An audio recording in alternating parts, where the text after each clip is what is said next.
Ibang bagay ako gutom. Tara na. O yan. Siguro naman.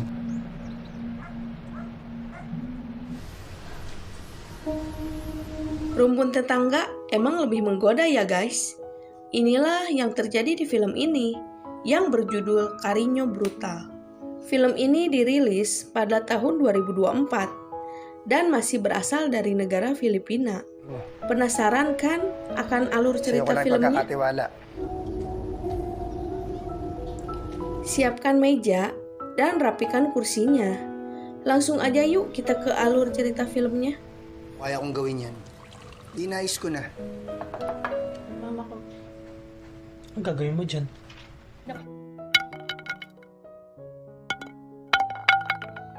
Film pun dimulai. Terlihat seorang pemuda yang bernama Ariel.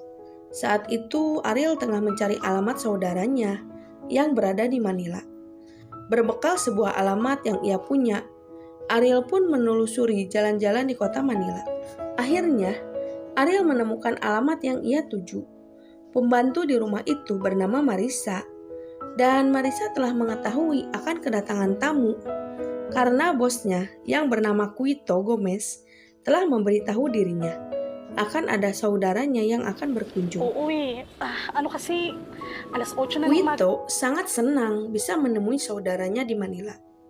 Quito menawarkan Ariel untuk sarapan. Tentunya Ariel menolaknya karena dirinya telah sarapan dari tadi.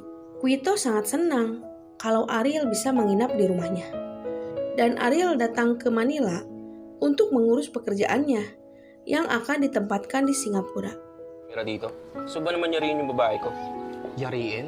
Oo. Yung babae? Saat itu, ada gadis yang menghampiri mereka. Wanita itu bernama Libet. Tentu Quito memperkenalkan pada Ariel kalau Libet hanya teman mesranya. Tentunya Libet marah karena dirinya tidak dianggap Sabi mo pacar oleh Babes. Quito. My love. My love, my love. Marisa mengantarkan Ariel ke kamarnya dan ia telah membersihkan kamar tamunya agar Ariel merasa betah. Tapi Ariel mendengar suara bermain futsal di kamar sebelah.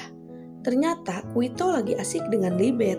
Karena tak bisa menahan hasratnya, Ariel memainkan batang miliknya sendiri.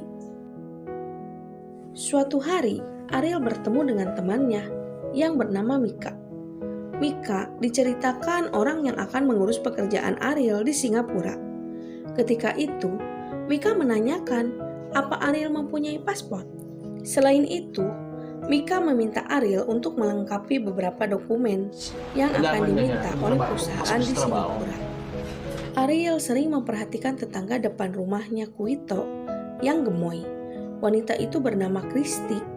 Christy sendiri menempati rumahnya hanya berdua dengan pembantunya yang bernama Sedes. Ternyata Christy merupakan wanita simpanan dari seorang bos yang bernama Edmund. Christy mendapatkan telepon dari Edmund mengatakan kalau Edmund akan datang ke rumah itu sekitar jam 9 malam.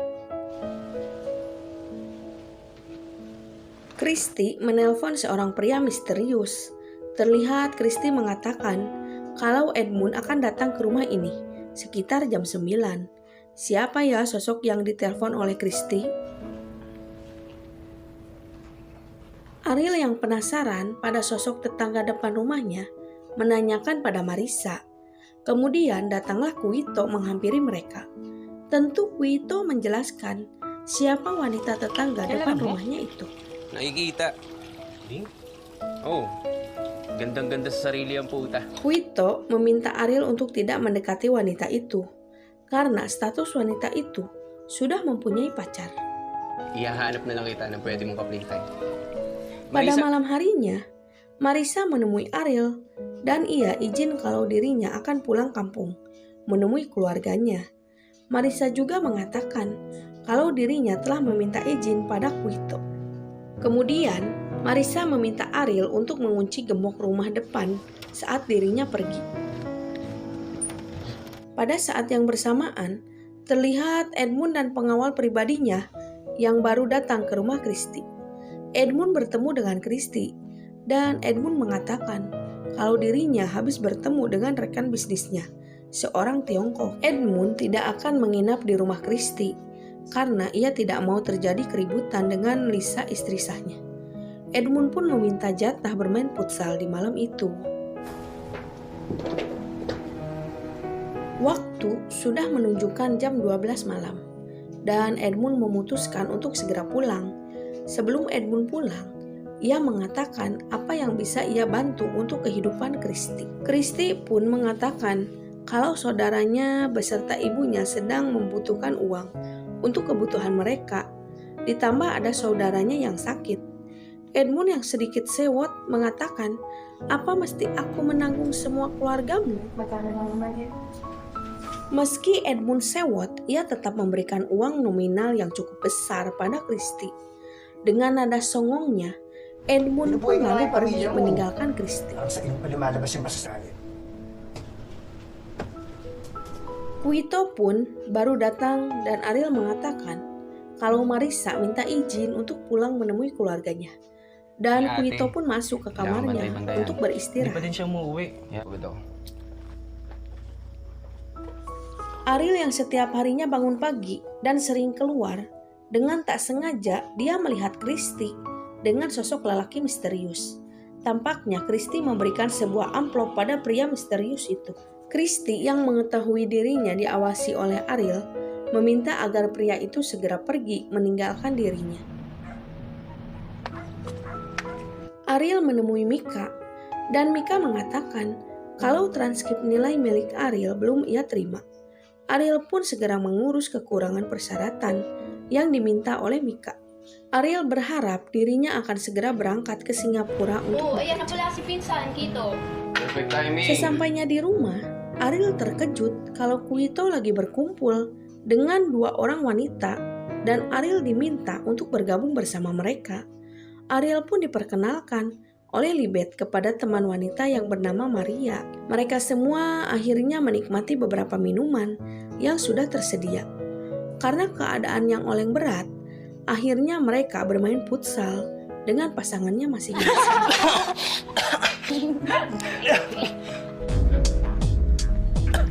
Shot mo, Ariel. Setelah bermain futsal, Maria meminta maaf karena keadaan oleng semalam. Mereka pun bermain futsal. Maria juga mengatakan kalau dirinya sebenarnya bukan wanita gampangan yang bisa diajak bermain futsal. Di tempat yang berbeda, terlihat Edmund yang menikmati makan bersama Christy. Dan Edmund mengetahui kalau kemarin ada seorang pria yang telah bertemu dengan Christy. Christy menjelaskan kalau pria itu saudaranya dan ia sudah mengatakan pada Edmund kalau dirinya akan bertemu Di ba dengan nasabi ko pria na itu. papadala ako ng pera sa mama at ate? Kahit nga mag-grocery lang, may mga nagre-report pa sa'yo. Edmund bilang kalau ada saudaranya Christy yang datang. Christy harus meminta izin Baka terlebih nakapatid mo dahulu dito. pada dirinya. Pagpaalam mo muna sa akin, ha? Oo, narinig ko. Setelah itu, mereka pun bermain futsal. Setelah beres bermain, Edmund mengatakan kalau dirinya akan memegang beberapa proyek dan ia meminta Christy untuk menyimpan uang hasil proyek itu. Tentu Christy senang dan Edmund percaya kalau Christy bisa menjaga kepercayaan dirinya. Setelah itu, Edmund pun segera pergi pulang ke Hinahanap na ako sa istrinya. bahay. Keesokan harinya, Sedes meminta izin untuk pulang kampung ke halamannya. Dan Sedes sendiri telah menghubungi Edmund dan bosnya mengizinkan kalau dirinya pulang kampung Sakit untuk dito. beberapa hari mendatang. Ate, babalik po ako. Nahimatay daw po kanina. Sabi ng panganay ko, baka daw po na-stroke. Akhirnya, Christy mengizinkan kalau Sedes sudah menghubungi Edmund. Christy hanya berpesan agar Sedes segera kembali Ito nga bekerja po pala di yung mga rumahnya. susi. Christy menghubungi Edmund dan ia mengatakan kalau Sedes telah pergi. Mendengar itu Edmund kasihan kalau Christy tinggal sendiri di rumah itu dan ia akan mencari ganti Sedes. Christy yang terbiasa sendiri menolak untuk dicarikan pengganti Sedes dan Christy akan menunggu kedatangan Sedes.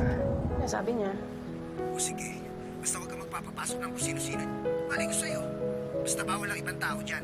Utak ina. Tak sengaja, di saat itu ada Ariel di depan rumah. Christy pun memandangi Ariel dengan sedikit wajah yang tersenyum. Marisa mendatangi Ariel dan ia mengatakan kalau tetangga depan rumahnya meminta bantuan karena lampu di rumahnya mati. Dan Kristi pun meminta untuk membantunya. Dengan senang hati, Ariel pun tidak menolaknya dan ia segera ke rumah Kristi untuk membantunya. Dengan mudahnya, Ariel bisa memperbaiki saklar di rumah Kristi.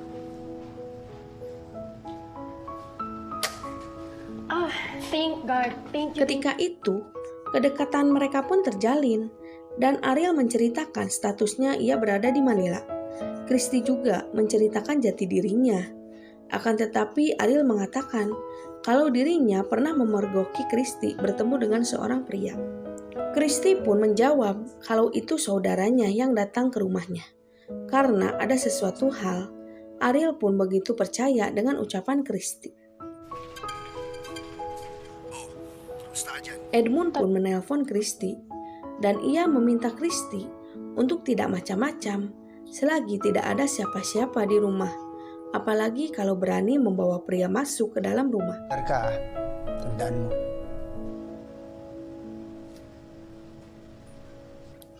Kristi pun meminta nomor telepon Ariel, siapa tahu kalau ia perlu bantuan. Dan Kristi dengan mudahnya bisa menghubungi Ariel. Setelah itu, Ariel memutuskan untuk pergi dari rumah Kristi. Keesokan harinya, saat Ariel dan Mika tengah berada di kota, ia melihat Kristi lagi bersama dengan pria yang sama.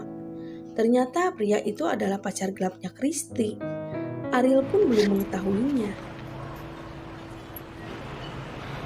Nilakad daw sila ng wife niya tonight. Hindi siya makakapunta. Ariel yang tidak bisa tidur mencoba menghubungi Kristi. Dan ia mengajak Kristi untuk menikmati segelas kopi di rumah. Dengan langkah pasti, Ariel menemui Kristi di rumahnya. Kristi pun menyambut hangat kedatangan Ariel. Karena penasaran dengan kehidupan Kristi, Ariel pun ngepoin kehidupan Kristi. Dan Kristi mulai bercerita siapa sosok Edmund yang selalu datang ke rumah dan bersama dirinya. Friends ko, sa brothers and sisters ko. Gusto ko lang naman yung may mag-aalaga din sa akin. Mereka pun tampak semakin dekat dan obrolan mereka terputus karena mereka menginginkan bermain futsal bersama. Namun sial, selingkuhan Kristi berada di rumah itu dan ia siap menggantikan Ariel di malam itu. Keesokan harinya, Edmund pun mengajak Kristi untuk ke bank dan ia memenuhi janjinya kalau dirinya akan menitipkan uang berangkas hasil proyeknya. Kristi pun masuk ke bank untuk mengambil kotak berangkas milik Edmund. Pati ako sumabit sa... May natatak. Pero hindi ka umaangal kapag ikaw ang nakikinabang. Kristi pun menghubungi pacar gelapnya dan ia mengatakan kalau berangkas uang milik Edmund sudah ada bersamanya. Tetapi ia akan memastikan dulu Hindi ganun kadali kata yun. sandi berangkas Kailangan itu. ko muna makasigurado. Tak lama kemudian, Ariel pun nongol dan Kristi memutuskan telepon dengan pacar gelapnya. Malam itu, Kristi meminta bantuan pada Ariel dan ia meminta Ariel untuk membantunya untuk melenyapkan Edmund agar Kristi bisa terbebas darinya. Mahanap niya pa rin ako at natatakot Anong ako. lugar? Gagantian at mahanap pa rin niya. Kemudian, Kristi merencanakan sesuatu kalau Edmund akan disuntik dengan obat diabetes yang berdosis tinggi. Kemungkinan Edmund akan lenyap setelah disuntik dengan obat itu. Mendengar itu, Ariel menjadi takut dan ia memutuskan untuk pergi meninggalkan Kristi begitu saja. Lagi-lagi, Ariel terjebak. Anak buahnya sedang membuat video kalau Ariel keluar dari rumah Kristi. Benar saja, Ariel diculik oleh anak buahnya Edmund. Ariel pun mendapatkan siksaan dari Edmund. Karena tak tahan dengan siksaan, Ariel pun ngompol di celana. Untung saja, Ariel dilepaskan dan tidak dibunuh oleh Edmund. Dali, baba! O, yung gamit mo! Kuito yang mengetahui Ariel yang terluka sangat jengkel karena Ariel tidak bisa dinasehati untuk menjauhi dari wanita itu.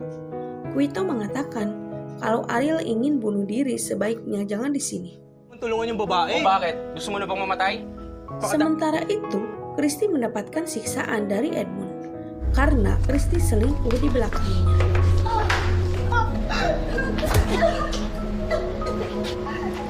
Kristi menghubungi Ariel dan ia meminta bantuannya. Ariel hanya mengacuhkan permintaan Kristi karena tidak ada respon juga. Akhirnya Kristi mendatangi Ariel di rumahnya Quito. Dengan wajah yang terluka, Kristi memelas untuk Ariel membantunya. Kristi juga berjanji tidak akan melibatkan Ariel dengan masalah ini. Akhirnya Ariel pun mau membantu Kristi. Ikaw lang makakatulong sa akin. Please. Benar perkiraan Kristi, Edmund datang dan ia telah mencampur minumannya dengan obat penenang. Berharap ia pingsan. Lalu Kristi bisa menyuntikkan obat diabetes itu. Kristi pun bersikap seperti biasa dan Edmund menanyakan, apa Kristi masih menemui pacarnya itu? Lalu Kristi mengambilkan Edmund segelas minuman yang telah ia campurkan Hindi ka dengan naman obat. sasarapan sa akin, ha? Ariel berjaga di rumah dan menunggu Kristi untuk menghubunginya. Sementara itu, Edmund menghabiskan minuman yang telah disuguhkan Kristi. Edmund pingsan dan segera Kristi menghubungi Ariel. Bergegaslah Ariel menuju ke kediaman Kristi. Hello? Punta ka na. Namun sial, ketika Kristi akan menyuntikkan obat diabetes, Edmund tersadar dan Edmund bisa melumpuhkan Ariel dan ia menyiksa Kristi. Ariel pun bangkit kembali dan ia menghantarkan Edmund berpindah alam selamanya. Kristi pun bisa menenangkan Ariel dan biar dirinya yang akan mengurus selanjutnya. Keesokan harinya, Quito membangunkan Ariel yang tengah tidur dan Quito mengatakan kalau ada keributan di luar rumahnya. Ternyata ada pembunuhan Edmund telah berpindah alam. Polisi pun meminta keterangan Ariel karena orang yang terakhir bersama Kristi adalah dirinya. Pihak polisi pun mengatakan kalau istrinya tidak berada di tempat dan kemungkinan tersangka adalah istrinya sendiri. Di tempat yang berbeda, terlihat Kristi keluar dari bank. Ternyata ia mengambil semua uang milik Edmund dan ia memutuskan untuk lari bersama pacar gelapnya. Dan film pun berakhir. Bye-bye.